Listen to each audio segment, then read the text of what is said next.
So I got the new NES Polymega controller yesterday, and I've been wondering how it would work with Mister, specifically if there was a way to map this Polymega button to be the menu in Mister. So I have, this controller comes with an NES style plug on the end.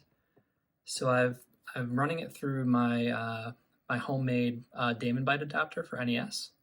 So in this container basically is a Arduino Pro Micro with the DaemonBite software running on it. And then the Polymega controller is essentially just plugged into it. And then that routes through to USB on the Mister.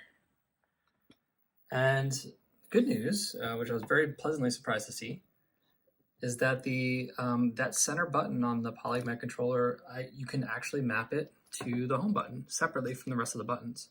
So let me show you what I mean. Let's go to console, we'll start up NES. And then we'll do balloon fight. So standard, good news is buttons all work just as you'd expect. And that's actually, been pleasantly surprised with the feel of the controller. So that's good. The good news though is, now if I wanted to, instead of having to do a key combination, I could just press that button and it pops open the menu now. One weird thing to note is that when you press the menu button, to close it, you actually have to press B or back to get out of it. You can't press the button again.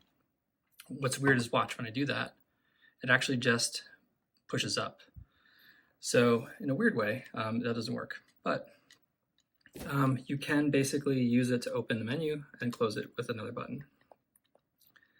And if you notice here, you'd think, well, maybe that's because up is mapped to it. It's not. Up is its own button, and that's working just fine. So all in all, this seems to map pretty well. I'm actually interested. I have a set of PC Engine controller ports on the way that I'm going to use to build a DaemonBite adapter for that.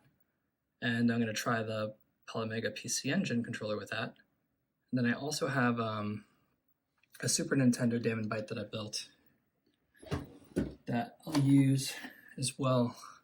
I'll basically do the same thing with the Super Nintendo controller there and see if that works. But I'm actually been pretty surprised and happy with the way the controller feels so far. And also just interested if anyone else has tried this as well. So hope this makes sense, and let me know if you have any questions. Thanks so much.